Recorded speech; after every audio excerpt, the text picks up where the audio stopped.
There's one thing, like if you want to use it for future ones that I use, like you don't need any like account or anything. It's called Jitsi, like JITSI. Jitsi? Yeah. Interesting. Is that like another video chatting thing? Yeah, exactly the same. And you just like send a link to the person joins. Oh, interesting. You create a custom link, so I always put like funny names. What's the funniest name you put on there? They're all like shitty puns, to be honest. Which one? Those are the best kind of puns. I did them all with like bars in Madrid. So we were having drinks with my friends. I'd be like, one's called like Menuda History, and I said Menuda House Story. Shit like that. So I feel that's pretty funny. I'm not the greatest comedian in the world, but it'll do. I love like bad puns and stuff like that. That's like my go-to humor. I posted this online yesterday. Somebody that I know, they posted a screenshot of like Matthew McConaughey sitting in his house, and they were like, why does Matthew McConaughey have so many lucha masks in his house? And my response to it is because they work the right. Like I read that and I didn't get the reference, and I felt so stupid. I showed it to my girlfriend, and she wrestles. She understands like wrestling jokes, but even she was like, oh, okay, I guess that is kind of funny. And I'm like, see, I was like, I wasn't going for like the ha ha ha ha ha. Yeah. I really wanted it to be like, if you're scrolling through and you see it, and they're like, I don't know what the fuck that means. But if you know, then you're like, oh, that's kind of funny. Yeah. That's how I work. There's one that we usually go to a karaoke bar in Madrid called Brindis. So I called it the room chat social brindis dancing. You said it's a karaoke bar? Yeah. Nice. What's like your go-to karaoke songs? Probably, I mean, Mr. Brightside. That's like my favorite, one of my favorite songs ever. And like people think like, oh, like really The Killers? And I'm just like, yeah, it's so good. Like it's like such a happy song. Yeah, it's almost impossible to be in a bad mood when you're listening to it because it's so like, ooh, like bouncy and shit. I don't know. I love that stuff. It's always like Mr. Brightside, and we always sing some Oasis. Oh yeah. Always. Is that better with this light or without? Because I feel like the background has more light, but my face has less, maybe. Are you at a desk or something? Can you turn with the light behind your computer? Maybe turn, but that's gonna be uncomfortable. Let me put some light here. Let me find something. Hell yeah. I can probably find something where I can like something like this. That's fine. As long as it doesn't flash me in the fucking face, we'll be fine. Dude, yeah, I hope not. What can I do? That'll be good. I mean, even if you had that light off, like I think it was pretty good, lit pretty well. Yeah, let me check. If not, like, it could just be on my. I just don't want to have like the laptop on my knees. By the way, your video is frozen for like the last 10 minutes, but it's fine. I've been frozen? Oh man. I found the perfect thing. You're pretty good though. You're moving around. I see you. There we go. Oh, there we go. That's good. That's perfect. It's like right up against the window and just putting it on the window. So it's about what we're coming like live across the world from each other. Yep. It's what is it? 1:42 here in Chicago. What time is it over there? It's about like almost 8 o'clock by you now. 7:42 here. 7:42 in the UK. That's crazy. I was just about a week or two ago. I was talking to Mark Andrews, and I was kind of just like, how's quarantine been like out in the UK? Like what's going on out by you guys with this whole COVID bullshit happening? Fuck. How are you guys handling it? My phone was like buzzing, so let me like turn it off. No worries. What have I done? But whatever I've done, it was giving noise and it never does. So yeah, that's it. Sorry. There you go. Your video is back. Wonderful. I'm here. Nice Masking True t-shirt. Fuck yeah. Yeah. Oh, yeah. I poured myself a drink because what can go wrong with getting drunk and talking on the internet, right? No, absolutely not. Every day when I wake up today now, I feel like I've been drinking so much lately, more than usual, I I suppose. haven't been drinking as much, but I always like try to like at least like either like every weekend or every 2 weekends like talk with friends and have a drink with them even on Skype. Just relax a bit.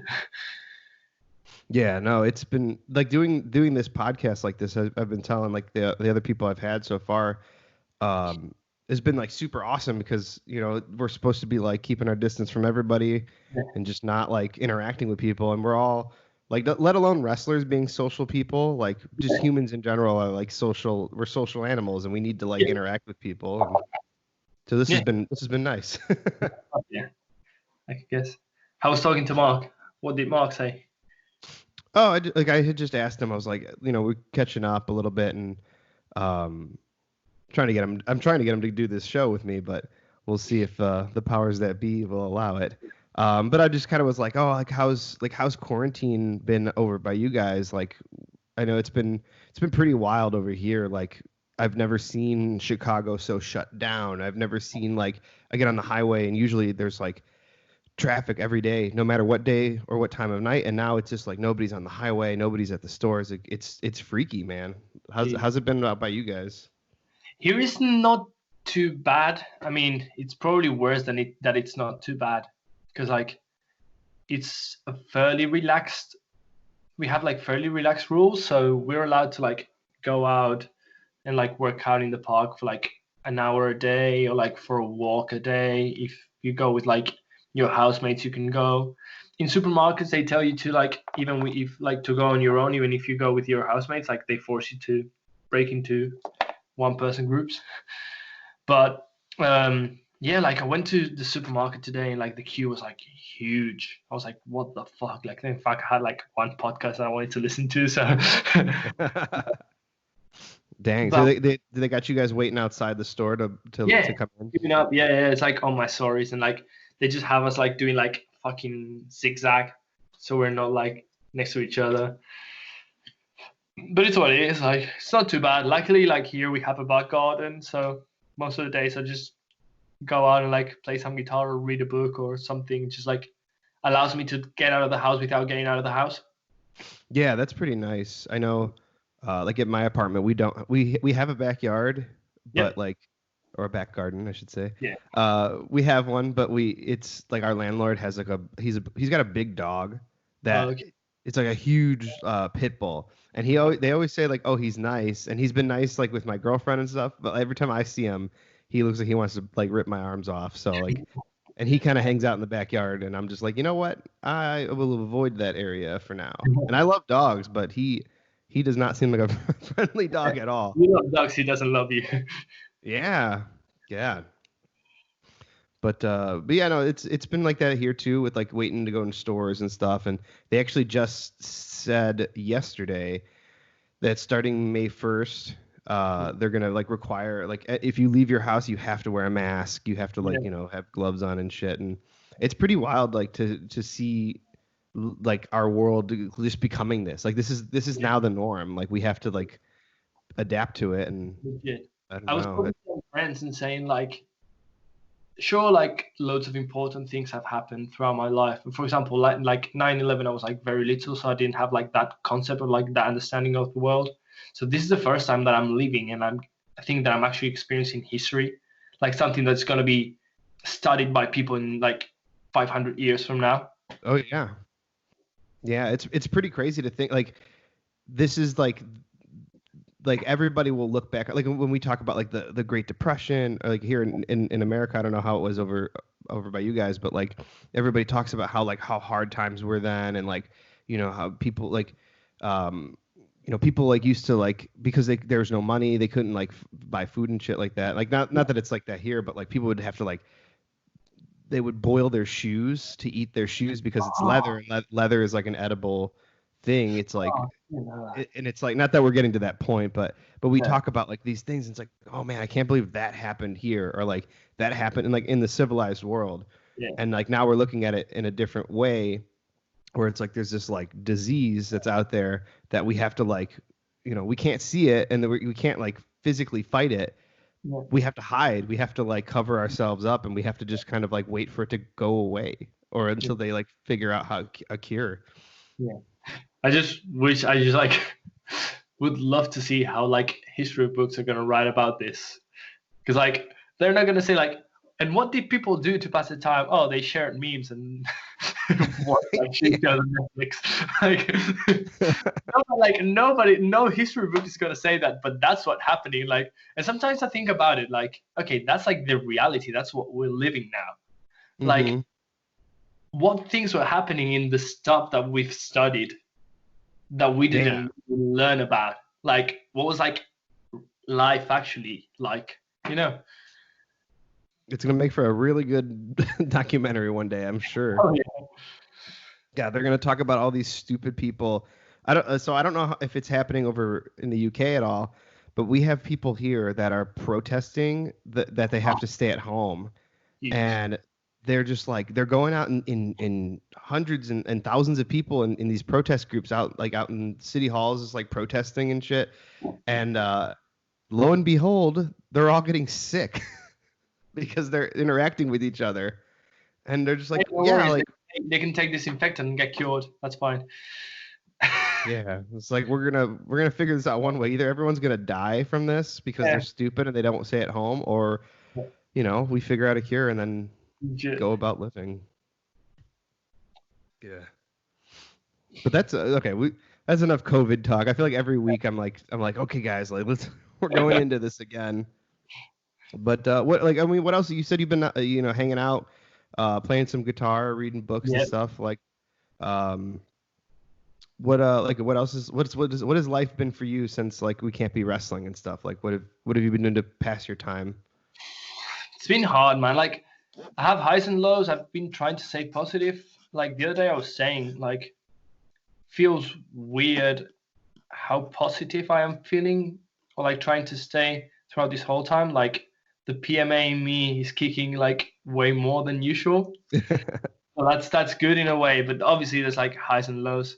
But most I've been doing is like, I've been playing guitar like, so the last maybe month and a half, I've played guitar more than in the last 3 years, probably.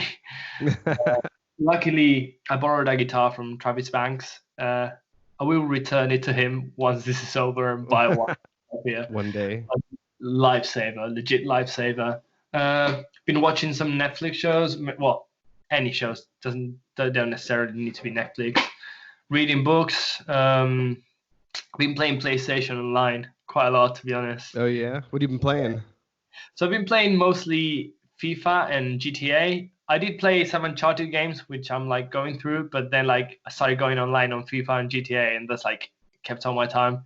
We've got like a kid, another wrestler from Madrid, called Rizzo, and a friend from us. So like we just used to get together at shows, and we just like formed a crew, and like we just do heists all the time. That sounds fun. I have GTA, and I've played the online, but I get so like frustrated playing it because like I'll sign on for like 10 minutes and then immediately there's guys like just like dropping bombs on me, and I'm like, what the hell? And it's the same guy. Like every time I respawn, it's the same motherfucker coming after me, and I'm like, what did I do to you? Like, leave me alone. That's why I don't like play like shooter games, because like I shared a meme which was like a crying cat saying like me logging into a shooter game and then like a pro with like a fucking scope shooting me. Yeah, legit. Like, I'm horrible at shooter games, but like GTA, what we do is like we create a private session, so we have none of those guys like fucking up with us. Oh, that's pretty cool. Yeah, so we created a private session. It's just the four of us, and we just do the heist, so we don't have anybody bothering us. And that's fun. Oh, that sounds way more enjoyable. I'd have to check that out then. Yeah, join us. Yeah, I'll join the heist. Spanish, that's it.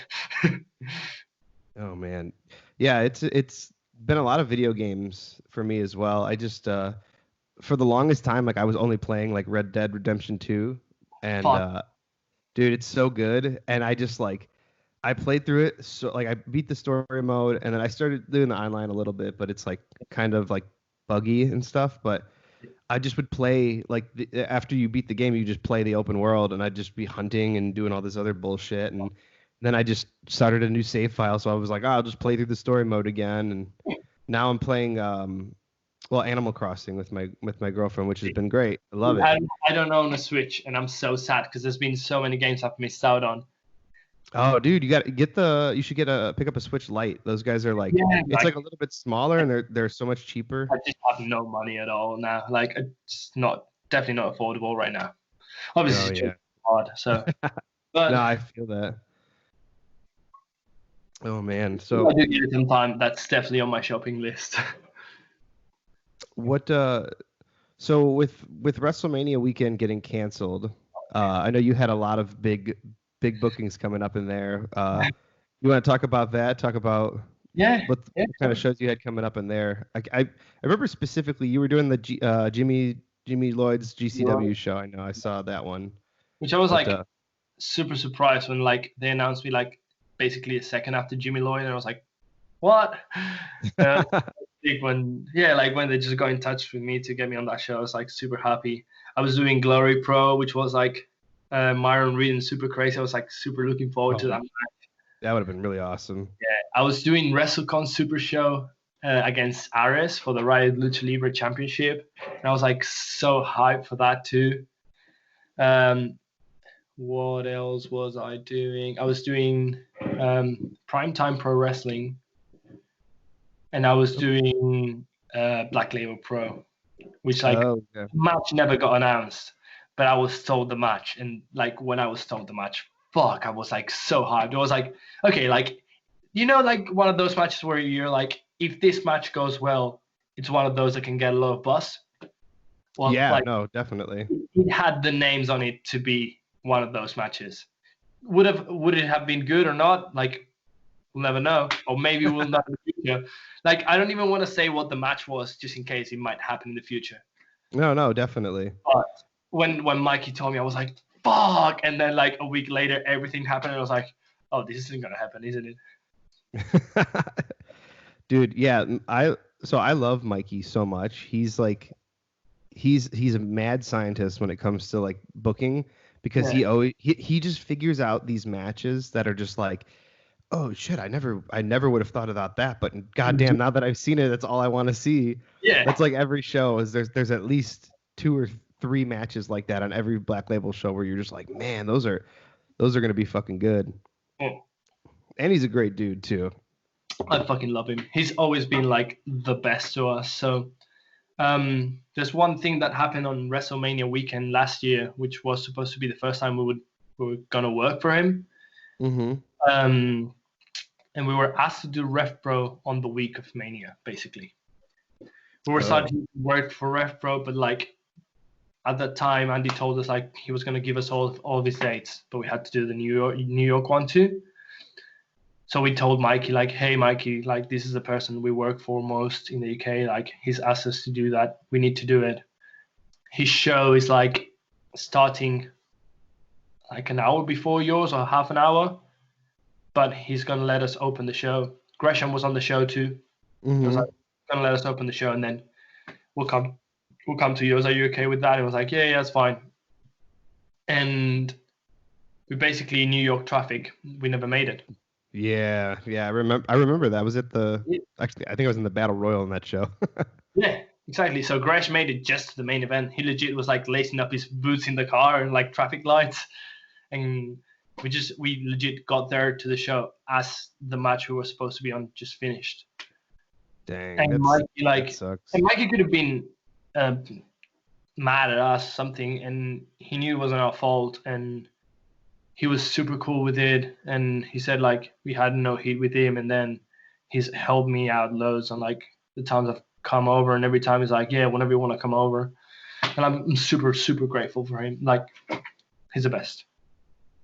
Yeah, he's awesome. Like, he's reached out to me a couple times during all this craziness, just to be like, hey, how's it going? And I check on him too a couple times, and just I know it's probably like it's difficult enough to deal with this bullshit, but like having to care for kids in the same at the same time is like I can't even imagine just how difficult it is.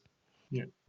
Dude, like, and I think about it, obviously you will know perfectly, but so financially, all of us wrestlers have taken a big hit from this.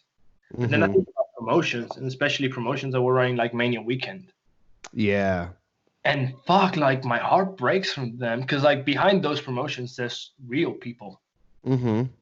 Like all Yeah. the stuff like Michael was posting about WrestleCon, and like it's just like it's It's hard wild. to It's see so like wild.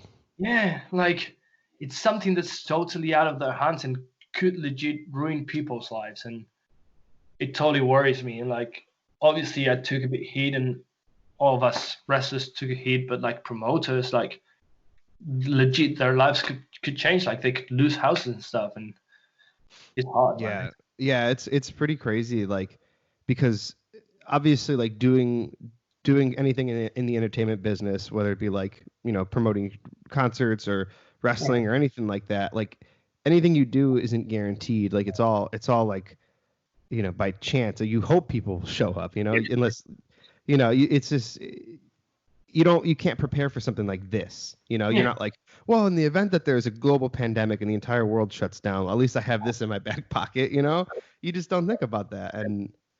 And man, yeah, it's what a terrible time for it to happen. Like just timing wise, like it yeah, just it yeah. it fucked a lot of people. Yeah, because if it had happened like a month and a half later, even if it would have been bad. Like Mania weekend would have happened. Like that's one of the biggest weekends, if not the biggest weekend in all wrestling. Hmm. I mean, it's the biggest weekend in all wrestling, but in Oh terms of yeah, it's probably the biggest weekend too. I was more thinking about indie because like obviously for WWE it's the biggest weekend. And yeah, like if it had happened like a month and a half later, that would have been done already. So at least that would have happened. But still, like it's what you said. There's nothing that can prepare you for that. I saw like people tweeting about like having plan Bs and everything, and I was like, dude, I had plan A, B, and C. So yeah, yeah, legit, I wrestle. Then I run training weeks like once a month in White Wolf in Madrid. So I fly to Madrid, spend a week over there, and run training week. And then like whenever I need some extra cash, sometimes I work. Like I don't talk much about that, but sometimes I do it if I need some extra cash or if I have like extra expenses. And like sometimes I work um, bars in like the Premier League games, something like that. hmm It's like I had plan A, B, and C, and all of those three went out of the window because of the global pandemic. yeah, Not like, oh yeah, dude, I have no plans. No, like even if you have plans, they can be fucked. Like unless you're lucky and you work in an office and you can do that from home or something. yeah. I was very worried when they started shutting stuff down, and other than wrestling myself and running a wrestling company, which both again both of those are out the window. Yeah. Uh, I do work full time at Pro Wrestling Tees as well, and thankfully we were deemed in um, what's the word? We can they're letting us stay open basically, to essential business. Yeah, that's the Yeah. word I was thinking. But we were deemed an essential business because like we offer the ability to make clothing and stuff for like these other essential workers that are like Yeah. working, that are out there doing their thing right now to help make the Yeah. world not fall Yeah. apart. And so thankfully we've been able to stay open, like in the warehouse portion of it, like the front part is all closed, but online orders are still available. So if anybody's looking to support their independent wrestlers right now that are definitely in need, um, you can still order their shirts through Pro Wrestling Tees, and we'll still print them. We're still sending them out, so it's still Hell it's yeah. still some source of income for wrestlers, which I think Oh is yeah. like super important right now. That saved me. Like I put out t-shirts. I was like saving a design. I was like gonna put out some content before I put up the design. But when this happened, it was like, okay, no, I need it. Like I put it up as soon as I knew Mania Weekend was gonna be cancelled, and I was like, okay, I need it. Yeah. And like putting those t-shirts out like has saved me for a bit. Like so I was thinking like probably I would have had to move back to Spain at least for a few months until this was over. because in Spain I have a house. Like Yeah. here I have to pay rent. If I have no income, then I can't pay rent. So like Yeah. at least having the shirts out has allowed me, I don't know for how long, but like I'll probably get to stay here for another month and a half to, who knows, just.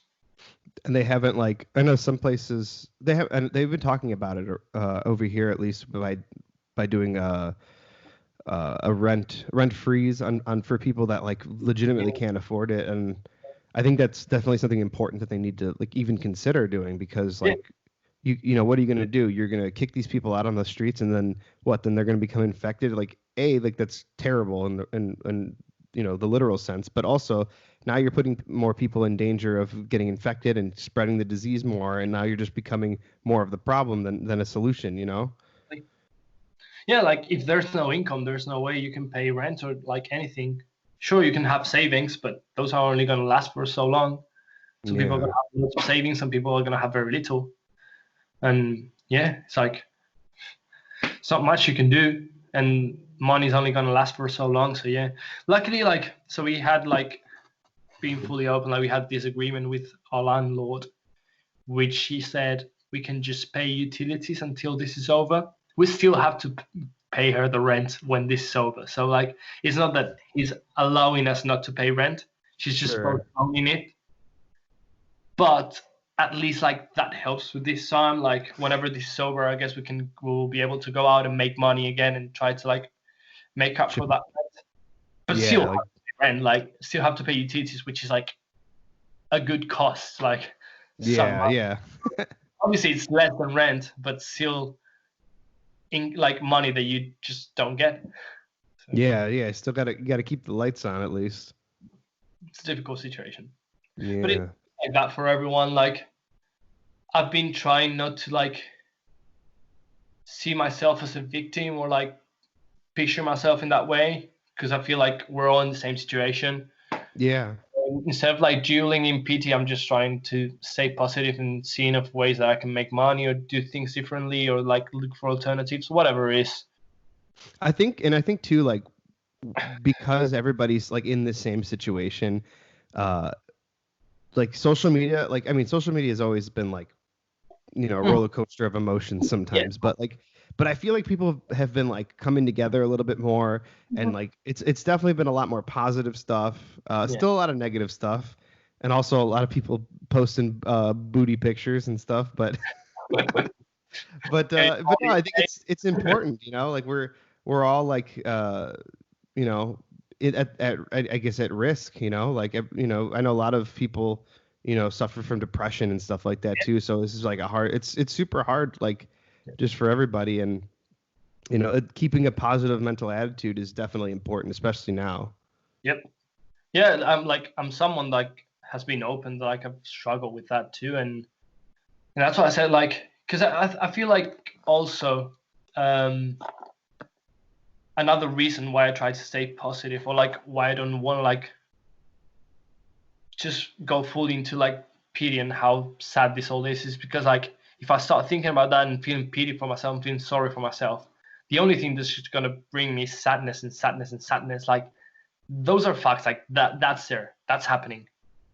So I'm just Yeah. trying to like find things that make me feel as good and as comfortable and like while being aware of the situation, not focus on that so much because that can be such a negative effect. I'm here, like I'm away from my family. There's no way of like going out and like socializing with friends. I don't have the thing that I love, this wrestling. I don't get to go to concerts. So it's like it's sad. Like the situation is sad. I'm worrying about the money. I don't know if I'm gonna be able to pay rent in 2 months' time. I don't know if Mhm. I'm gonna be able to like do shopping, or am I gonna have to like shop for like the very cheapest stuff so I can like just survive? So if I think about all of that, it could just like cripple you. So I'm just thinking, okay, I'm like working out every day, legit every day. There's not gonna be a single day that I don't work out. And then I see pictures, and like I see a picture from last year, and I see a picture from now. It's like, oh shit, there's a change. Like I've always seen myself super skinny, and like I've always had trouble like gaining muscle and like putting on weight. I was like, oh shit, like there's a change here. Okay, that's a positive. Oh, I'm starting to play guitar again. Like, oh, I'm starting to like get the feeling back in my fingers. Okay, that's a positive. I'm starting to read back. Like, there's books that I went to read for ages that I had in my shelf stocked for 2 years, and I'm reading now. Great. Movies, TV shows, whatever. Like, there's loads of stuff that I've been just trying to catch up with and doing. Like, okay, there's things that I've never had time to do. Let's make the most out of this. I know, like, also some people feel pressured.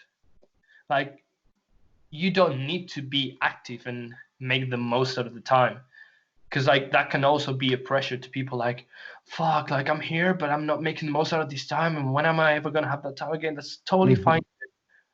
Like, I feel the way to approach this is just like whatever makes you feel more comfortable and makes you feel happiest and cope with the situation better. That's what you got to do. I don't feel like we're in a situation or a place where we can judge anyone for what they do. Should be the total opposite. Like, do you want to go and create a YouTube channel? Go ahead. Do you want to start doing Instagram lives until people like mute you? That's fine. Like, Yeah, no, I think it's like, great. have methods, and as long as like it keeps us sane and we just get through it. Yeah, that's the important thing, is just getting through it is what we have to do. And like you said, if you want to make content, that's incredible. If you want to just watch TV and catch up on a bunch of shows and movies you haven't seen, that's great. If you just want to sleep all day, like, probably not the most ideal situation, but hey, I think it's awesome. Do it. Of course. Okay. Yeah. But yeah, and so you mentioned, obviously it sucks that like we can't like wrestle and we can't go to wrestling shows and stuff. But you also mentioned like missing out on concerts, which I know, like, for you, I know it's got to be fucking painful. And same here. Like, I literally, so right before they officially like shut everything down here in Chicago, I was about to go see Wonder Years. They were doing an acoustic set for their Burst and Decay album, or LP, and they literally canceled it the day before. And I was like, no. I was hoping, fingers crossed. I was like, maybe I could at least get this in right before everything gets shut down. But I mean, in retrospect, it was probably for the best idea. Oh yeah. It's actually funny that I think the last concert that happened in Chicago before everything got shut down was Every Time I Die played in Chicago at the Metro. And because Andy came into town, and I told him, I was like, dude, you got to stop by the shop because he hasn't been here yet. And so he came by, and he was awesome there. And it was so funny because we actually had Rhino there that day, like signing autographs for like for something. And so he was just like, Rhino's hilarious too. So he's just kind of like, every time somebody would come into the store, he would just come out from the back and just be like, "Oh, hey, I'm the newest employee here. Let me know if you do need help with anything." And like the people, like fans that came in, would just be like, "Oh my God, it's Rhino!" Like, crazy. And he was talking to Andy, and like I don't think he knew who Andy was. And so I thought it was pretty funny. He's just like, "Hey, how's it going? I'm Rhino." Like, just like. But like, he get me this shirt. Yeah. I'm bummed I didn't go. I didn't end up going to the show. He invited us to go, but Castro went, and he said it was awesome. And I think that might have been like the last concert, because it was like the next day, everything just got shut down. Here there was a week where I was like, it was back-to-back days, Turnover and Turnstile. Oh really? And I think like all the tours got cancelled like the 2 days after that happened, because it was like when Trump was shutting borders. Oh yeah. Like, those 2 gigs happened here. They were like, we're packing our bags and going back home because they're not gonna let us back in. But like, I got the notifications on my phone that I was like going to see Stick to Your Guns at Wembley. They were supporting Parkway Drive, and like I talked to George, who's like also a wrestling fan, the drummer from Stick to Your Guns. He's a sick dude. Like, he's great. Like, I was gonna go see them. I was like so hyped. I hadn't seen them in a long time, so I was hyped for that. And then I was gonna see Microwave with some friends here in Birmingham. Do you know Microwave? I'm familiar with the name, but I don't know if I've ever listened to You them. probably like it. Like, is that kind of emo punk stuff we're into? Yeah. Or you'd like that? You know me all too well. Yeah, 100%. And I was like so hyped for that one. And then notification came up, and I was like, no. I was going to see Violent Soho with a friend too, with Rufio, who's a wrestler too, and so many gigs got cancelled, and I don't even want to think about the rest that are going to come. Yeah, I'm just like I was thinking about it too, and I was like, man, I haven't been to like a show in so long, and like now it's gonna be God knows when, but I'm keeping my fingers crossed that they get this shit figured out by September, because I don't know if I can handle life if they cancel Riot Fest. Riot Fest, yeah. I don't know what I would do, especially with My Chemical Romance being the headliner. I was like, fuck, dude, I don't think I've even seen the lineup for Riot Fest. Well, all they had announced so far was they were just like My Chemical Romance, reuniting as like the headliner, and then they didn't even announce anything else yet. But Really? I was already like, I'll be there for that for sure. Fuck, I wanted to go. I really want to go to Fest. I need to go to Fest. Oh, the Fest? Yeah, the Fest. Yeah. Yeah.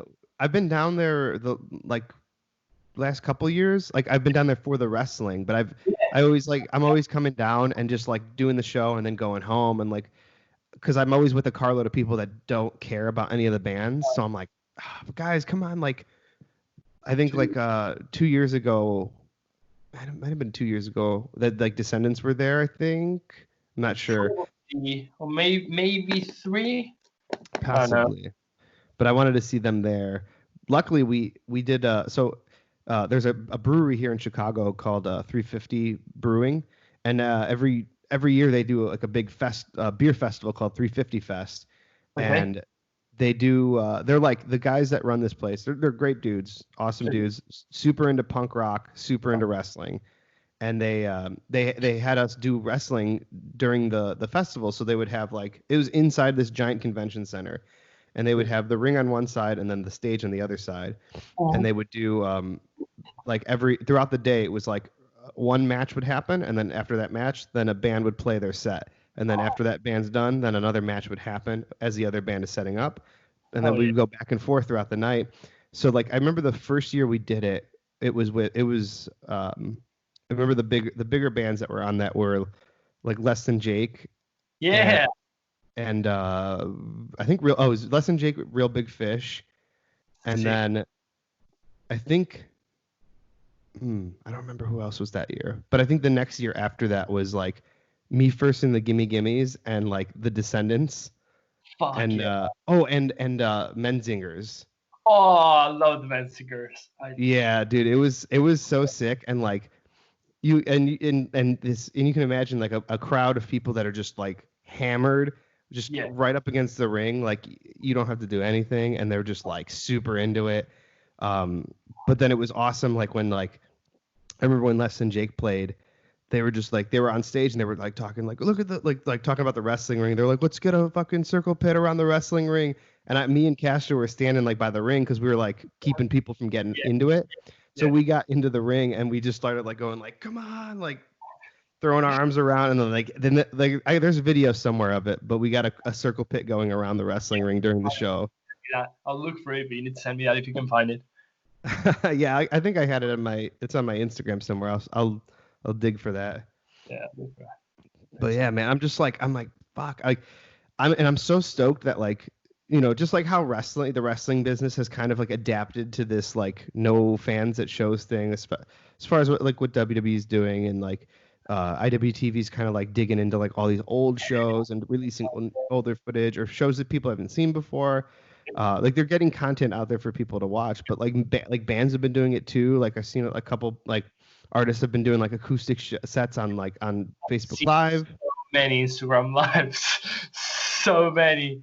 Like there was a time awesome. I had a friend telling me like she had like the schedules, but like I know like Tiger's show, I think it's like Thursdays they do.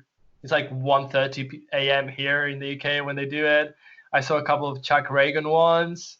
I've seen Biffy Clyro do like 6 p.m. UK time every Friday. So I just like tune in to whoever's playing and just watch songs, and yeah, it's cool. I'm thinking about maybe doing one for my birthday, because my birthday is like May 10th. You're gonna play some music? Maybe. But like the thing is like I'm not a good singer. When I sang in a band, I used to like scream, and like the songs I played, whenever I sang, whenever I did okay, it was because when I was like screaming at the top of my lungs, and that's not good for the show. So if I do it, I don't know if like how's that gonna work? How's that gonna go? But it's like I'm turning 25, and I wanted to do something special, and I'm gonna be definitely stuck at home. So maybe I'll do something like that. We'll see. Dang, I didn't realize you were that young. Yeah, I think I did know that, probably. you probably did, but like it's one of those things you forget. I forget. Like, there's so many people like in wrestling. I feel like I just assume everybody's the same age as me, unless they're like super old or like super young. Like in that middle age area, I'm just like, oh, you're probably my age. Like everybody's like around the same age, but like even like new kids that start, like I have kids, like we have kids that start in the academy, and I'm like, oh, I call them kid because like they're just starting out in wrestling, but they're like older than me, and I'm like, oh, sorry, like.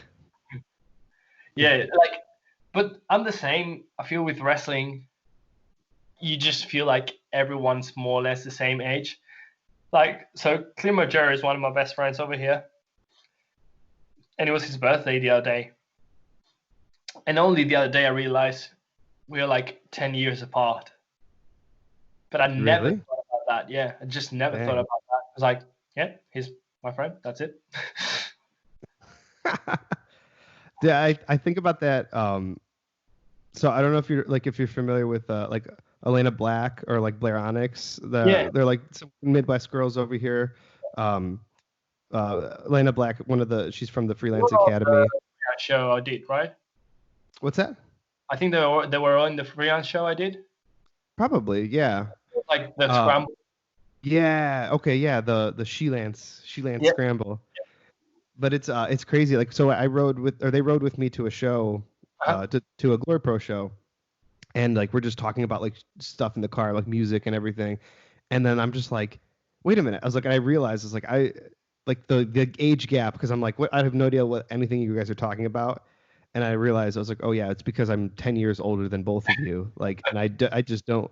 I'm at that age now where I'm like, what's cool anymore? What are the kids into? That's how I feel. I feel like I'm an old man. Show me your favorite TikToks. Yeah, yeah. There's one goal I've set myself for the quarantine is just not get on TikTok. Not yeah. I'll browse some of them, but like I'm not nearly as creative or funny to do any of them. I don't even browse them. Like if someone sends me a funny one, it's like, oh, cool, but I don't like go into it. Also, because I know it would like take so much of my time too.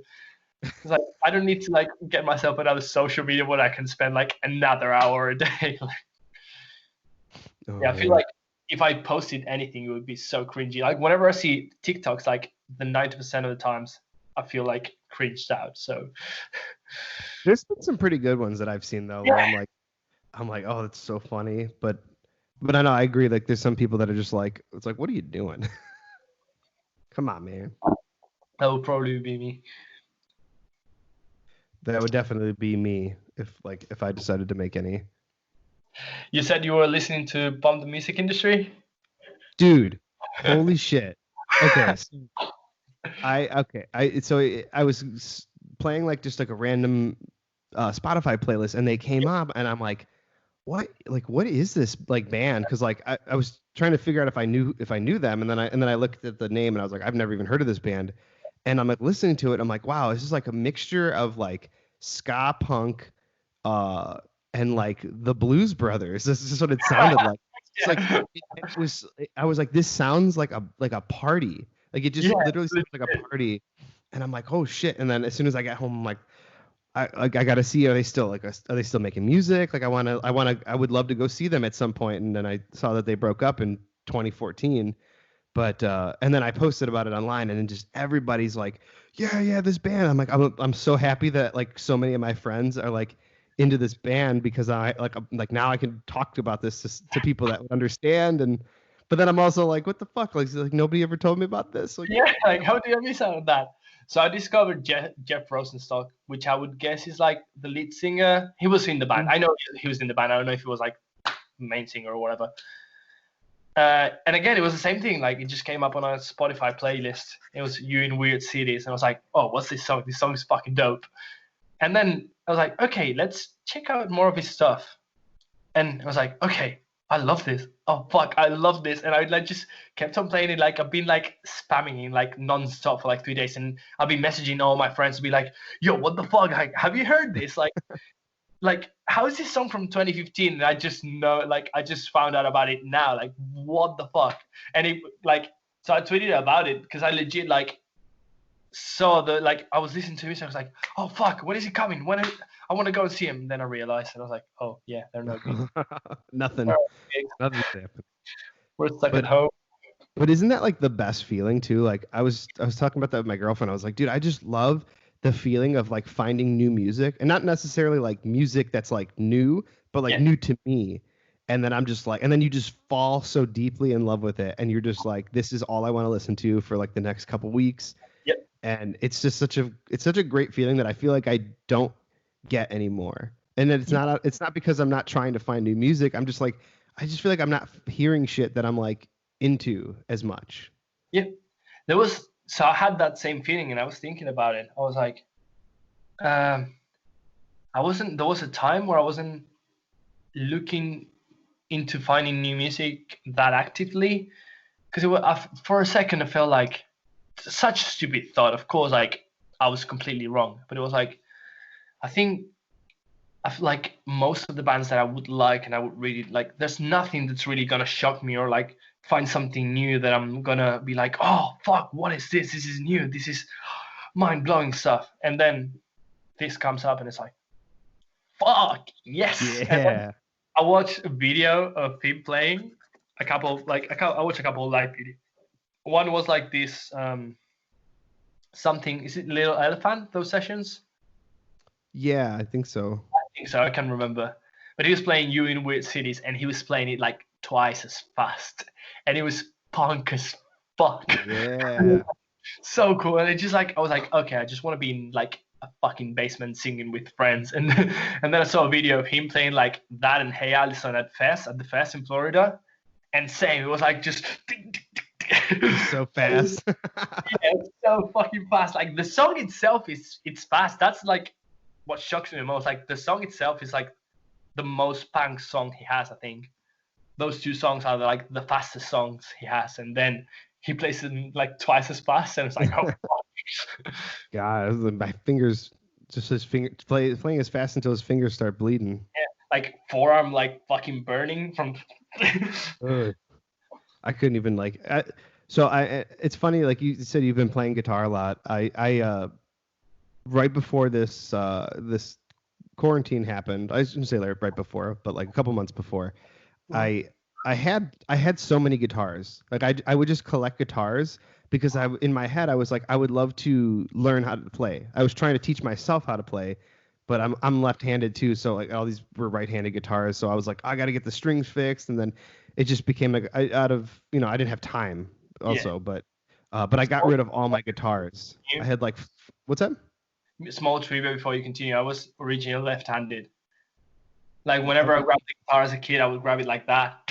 But then like when I started to learn, they asked me, and like my parents asked the teacher, and it was like, if he can learn the other way, it's going to be so much easier for him to find guitars, and everything is just going to be so much comfortable. And they were like, okay, and I gave it a go, and I could do it. But I was originally left-handed. Keep going. Sorry. No, you're good. I had like 4 guitars, and then I sold them all because I was just like, you know what? I'm like, because I was planning on moving, and I was like, I could use the extra money, and I was like, they're just collecting dust. So I sold them all in a garage sale over the summer, but now I'm like, damn, I wish I would have kept one of them at least to I could teach myself how to play now. I think I still have, because I also bought a ukulele that I have, and I think it might still be at my parents' house. So I think I should check it out and see. Maybe I'll play some ukuleles on Facebook Live. Like some cheap guitars, like just to learn. Like the one I'm playing on now, it's like very cheap one. I'm like always like ashamed when I post videos online, because even if I played the best I can play, I know it's not gonna get a great sound because just the instrument doesn't give it. But it's like yeah, fuck yeah, like it's good enough to like let you play and let you learn, and then you'll move on to something bigger if you want to or not. Yeah, man. I just like obviously like wrestling's such a passion of mine, but like I'm so like I love music so much, and Yeah, I've always wanted to be in a band, yeah, but I just like I haven't had the time or like just the people around me, I guess that I could do, something with. yeah, But I don't know, maybe coming out of quarantine, you can see a lot yeah. more bands popping up, a lot more So this is a funny thing with same thing. So I used to be in a band. We only got to release like one EP, but decided to get some traction in Madrid, and we opened for like Polar and Capsize.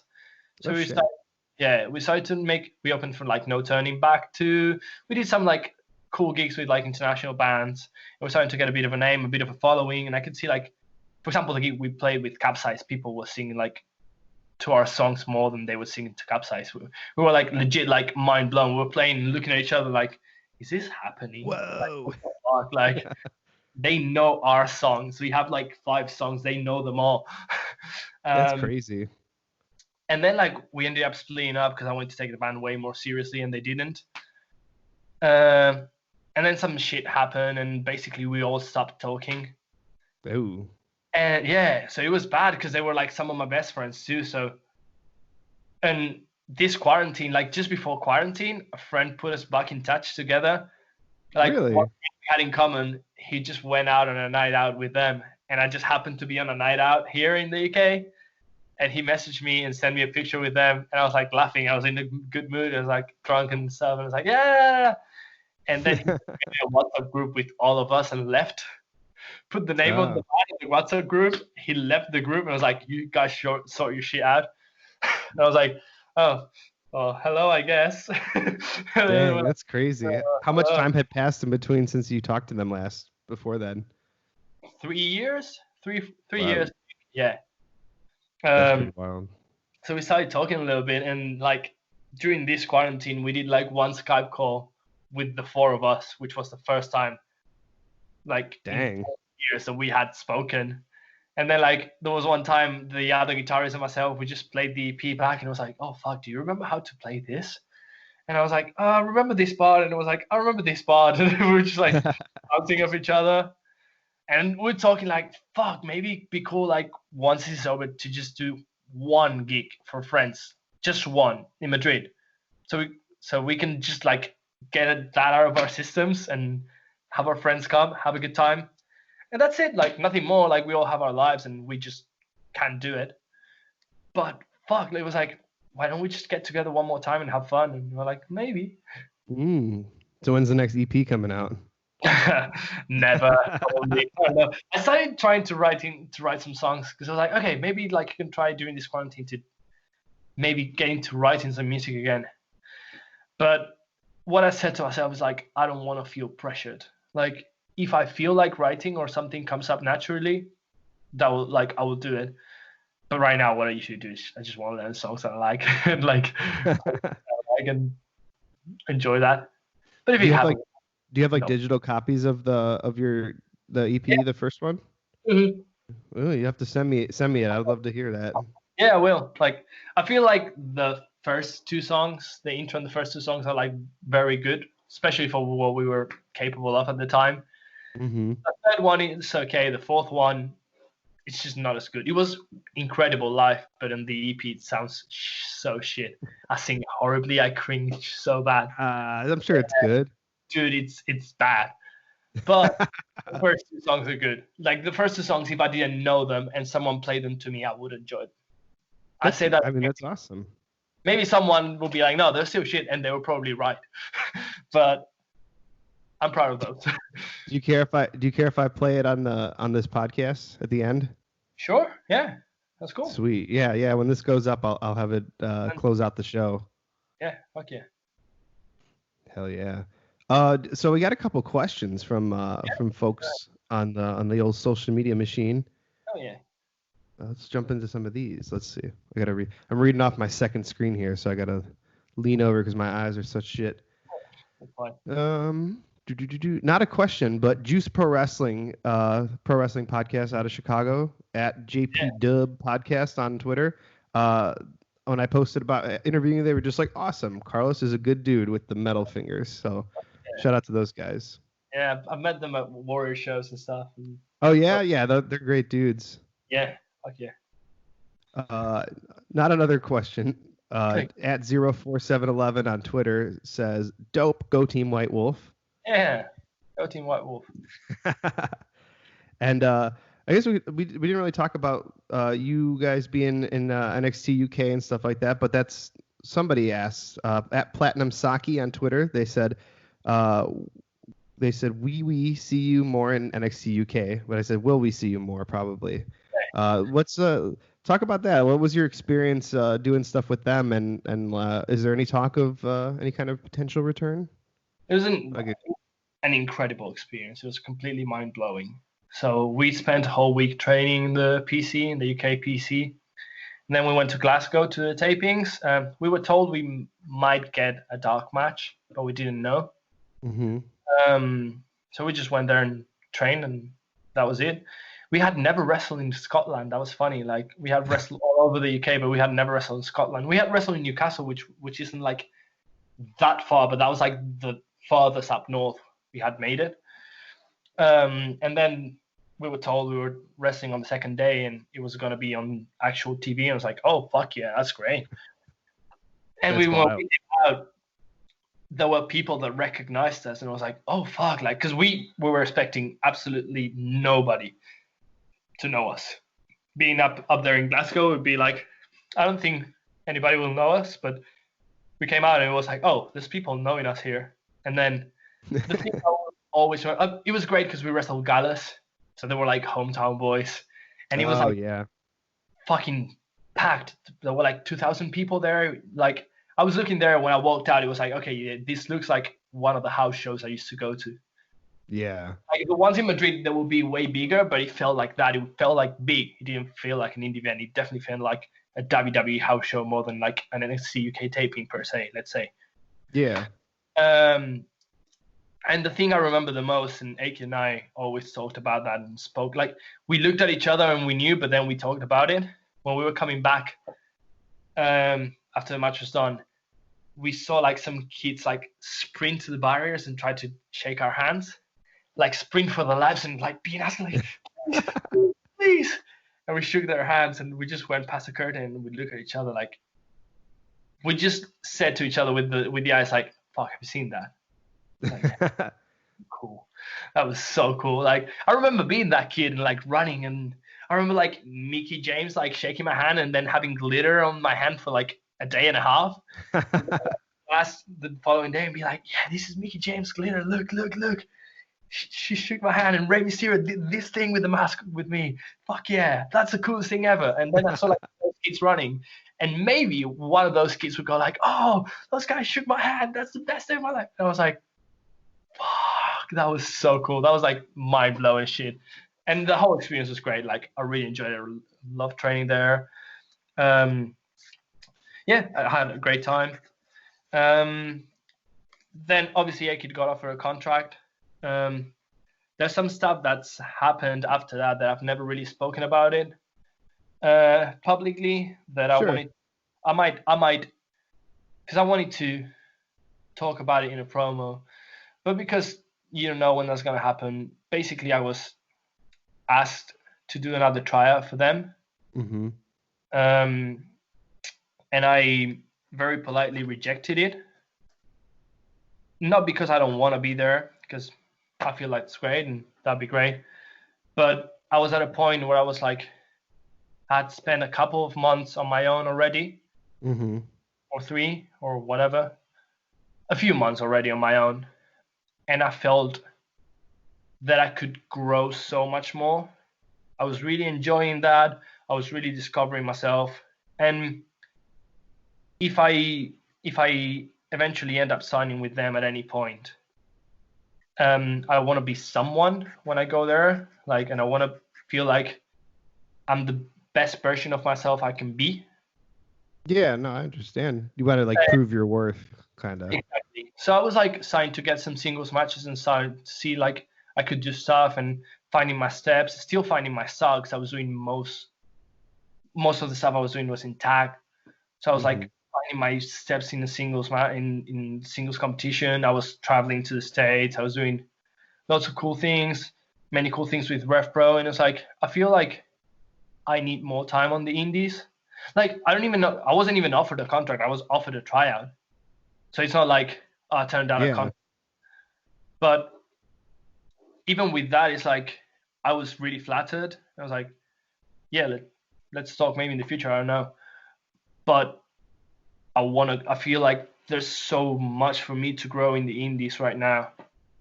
And I was really enjoying myself in the ring, really enjoying what I was doing, really enjoying the whole process of like learning and like knowing myself and seeing what was happening and traveling and doing everything. And I feel like at the time I felt like there's no rush.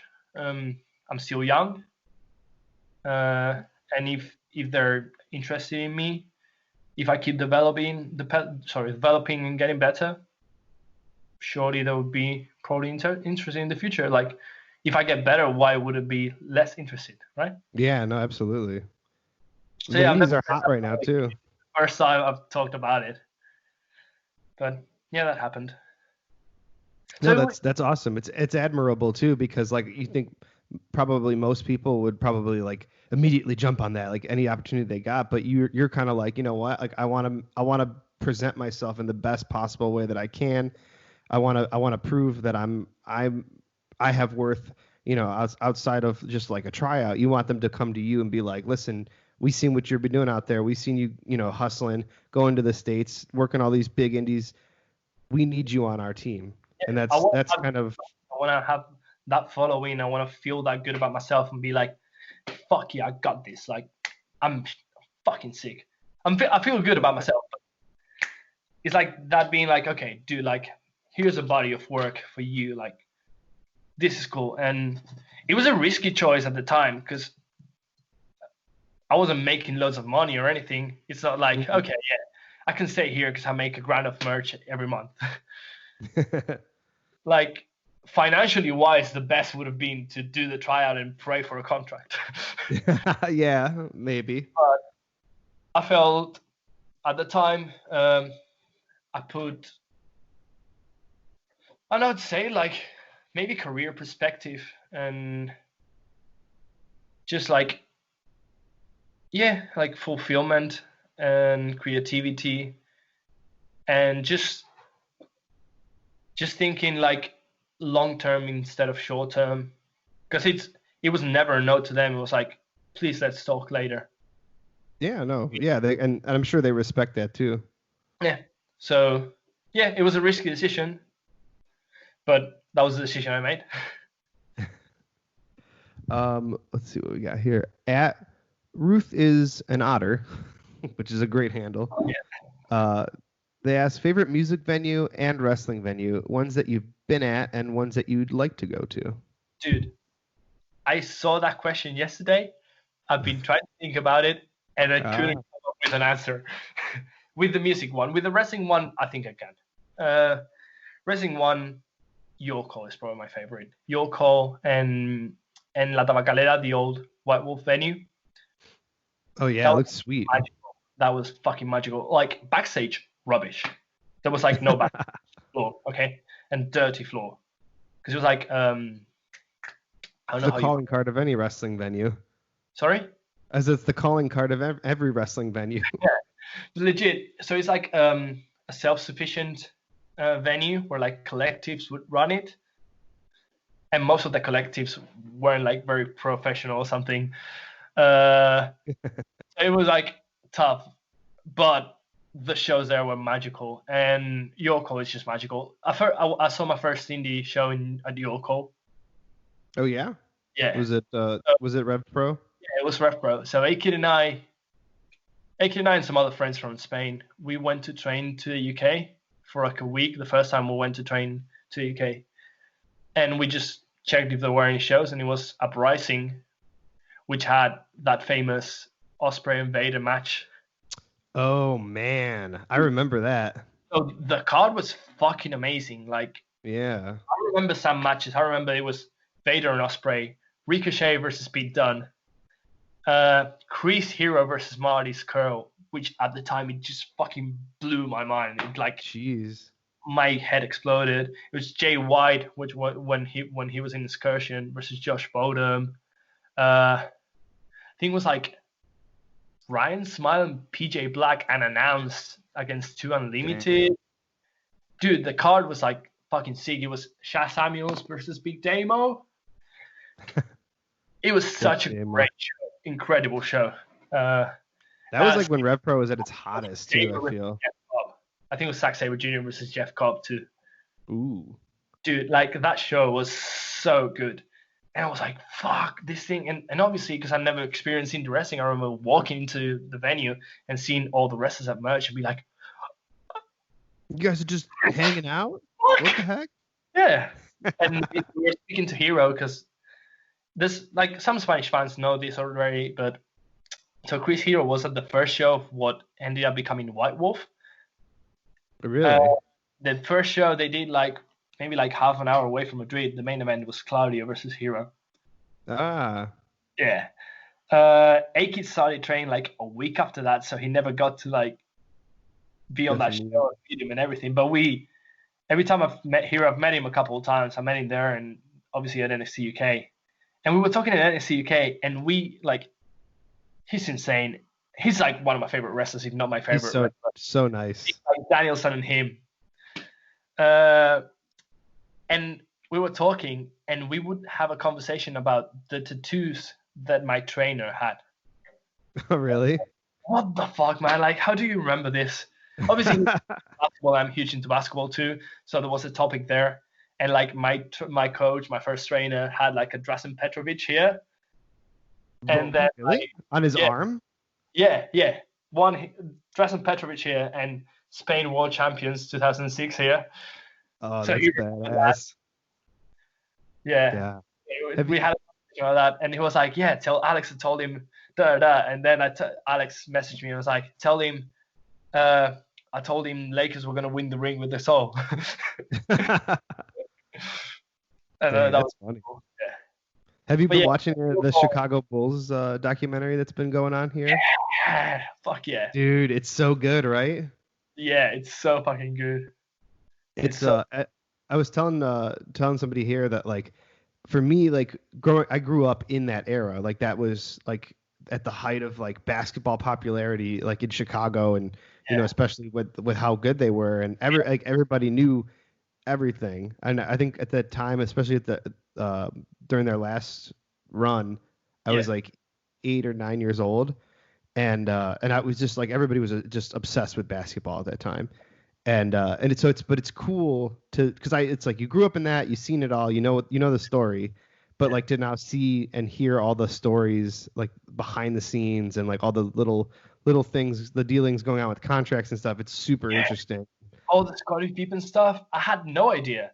Yeah, I mean, I've heard stories, but 8 years old. Yeah, I love Scottie Pippen. I've seen fuckloads of videos and highlights, but I didn't know anything behind the scenes. And seeing all that is like, fuck. How is Scottie Pippen the 122nd? Yeah, what? Just criminally underpaid. It's insane. You know, I love the Bulls. So, and I mentioned Hero being like one of my favorite wrestlers, and he was an inspiration. And like you can see that in my gear. I've never done it so blatantly because that's his thing. But the first 2 proper sets of gear I did, one was with like Lakers color scheme, and the other one was with Bulls color scheme. Hell yeah. Yeah, I have one which is like red, silver. It was silver instead of white and black. And the first time I went to Chicago when we did Warrior, as soon as I landed on the airport, went straight to the arena and watched them play. Oh, really? Yeah. Dude, I brought my Jordan and my Rose jerseys, and I was like, fuck yeah, this is good. And it was the day of my life. They went to 2 overtimes, and like even the second overtime had like a buzzer beater that was just out of time. So it was a shitty campaign for the Bulls. But that day, it was insane. And I was like so happy. I went on my own and just went like, fuck it, I'm just getting an Uber to the stadium and going there. Yeah, dude, they've been pretty bad like in the last couple of years, and it kind of sucks. I love going to games, especially because it's cheap to go now. But it's I love basketball. I love the Bulls. Even when they're shit, I'm still gonna support them. I'm still gonna go. I have a blast being there. Um, but I'm yeah, gonna go like turn the light on because obviously natural light has gone. yeah, we're reaching Sorry. the depths of the nighttime there. I think we got another. Oh, yeah. Somebody else said, I'm not gonna read their handle because it's so long. I don't know why. Um, I assume because it's very jumbled and not in English, but it looks like it says best match that you've had. Yeah. What do you think the best match that you've had is in the span of your career so far? Um, I Or always favorite? it's probably a tie between two. It's probably a tie between Saber and Makabe. Ooh. So I wrestled Zack Saber Jr. for Rev Pro on April last year. It was a Mm-hmm. week after the WWE thing. So the Oh last, yeah. like the day after the tapings, I didn't know I was wrestling him. And the day after the tapings, legit, like, so I was coming back to the hotel. And then when I was like leaving the hotel, I went to the lobby, I was checking out. And then I was on a bus from the previous night already, like, fuck, this is the coolest day ever. Like the reaction online was so positive and everything. And then I get a notification on my phone. It's like, oh, I'm wrestling Zack Saber Jr. in a week. What the? Ah, that's Uh, awesome. yeah, and it was great. It was like everything I expected from the match. The only reason why that match is not my favorite match is because I know I'm such a different and better wrestler at the time. So sorry, right now, like I hadn't figured myself out at the time. Sure. I knew some stuff about myself, but I'm 100 times the wrestler I was. So even if that match went well, and if I did well in that match, I think, and like Andy Quillen from Refer was very happy with it, and Saber said he was happy with it too, and everybody that watched said it was good. I know if I had that match right now, it would be a whole nother animal. And even like the match with Makabe was 5 months after that, so it's not like a huge period of time. But in those 5 months, you can see a lot of growth, like a lot. Yeah. Still, like if I think if I had the match with Maccabi now, it would be even better because I feel the difference between that time and now. I've been really discovering myself, finding my shit, and obviously that's an ongoing process that goes forever. Yeah. No, it's. I think it's Ric Flair that says if there's ever a point in wrestling where you feel like you're done learning and done getting better, then get the fuck out Yeah, yeah, because there's no 100%. point in doing it anymore. Yeah, of course. And I know I have a long way to go. But yeah, those two matches. The Maccabi one got like a great reaction the moment it happened. I And love Makabe. I love him too. And that's Great something dude. like those are people that I like seeing wrestle, and those are Hmm. people that I like on a personal level too. Yeah. Yeah. He's such a good dude. Yeah, 100%. And it's something that I've wanted to do more. So when I was in Team White Wolf, I would leave most of the technical stuff to A-Kid because he's obviously great on the ground, on the mat, and like he has a great ground game. Hmm. But that's something I've always loved. So when I started training, I would go to A-Kid every time because people would hate like technical wrestling in Spain. So after every session, I would go to him and be like, "Hey, can you teach me some tech, please?" And then the following week, be like, "Hey," because we trained like once a week when I first started.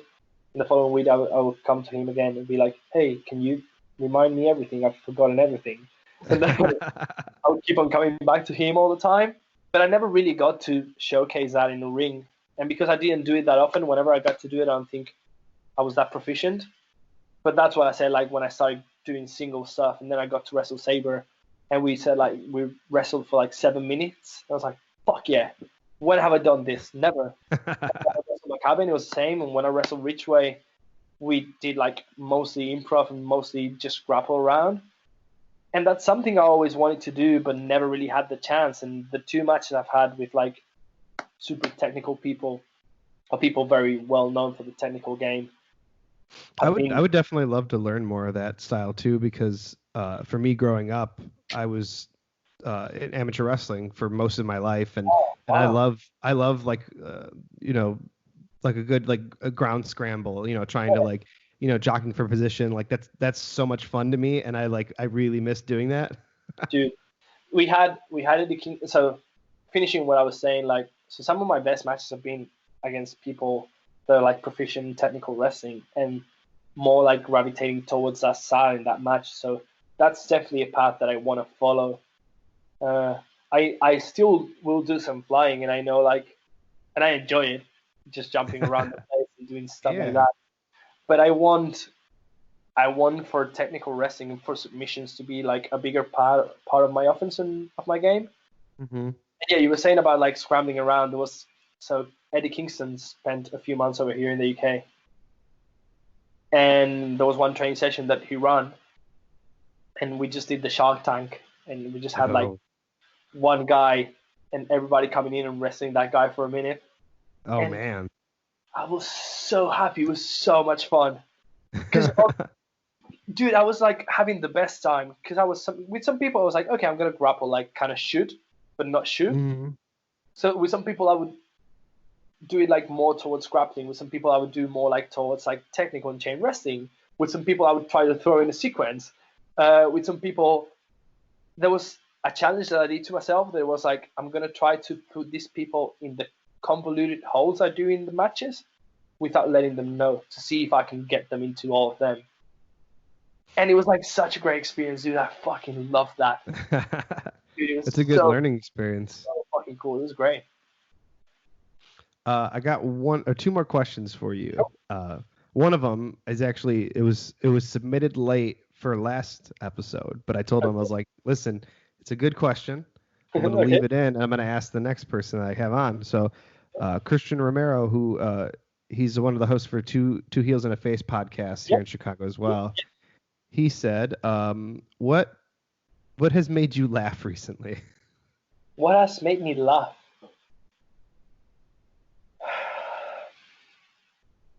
A few things, but I'm trying to think because I was really thinking. I'm watching Afterlife with Ricky Gervais. Oh. It's made me sad, but it's made me laugh a lot too. Sad Uh, laughter. yeah, sad laughter. I watched this shitty show called Too Hot to Handle. Oh, wait, is that what is that? Because I feel like I've seen something like that On about the. Netflix, which is like kind of Love Island. So they put these like 10 really hot people in an island. They think they're gonna have like the summer of our lives, just party, sex, woo, woo, woo. And whenever they get there, they just tell them, "Oh yeah, the rules are no kissing, no sex, and not even touching yourselves. There you go, enjoy your stay." Ooh. That's on Netflix, right? Yeah, so it's Oh, okay. really bad, but Oh, I I love gotta it. check that out. And then Have you? just yeah, go ahead.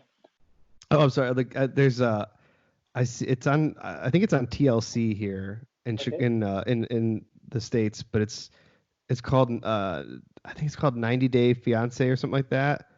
Something like that, where it's like they just these two Oh, people that just like they meet and they have 90 days to figure out if they're gonna get married or not, and they have to wow. get married. Either they do or they don't.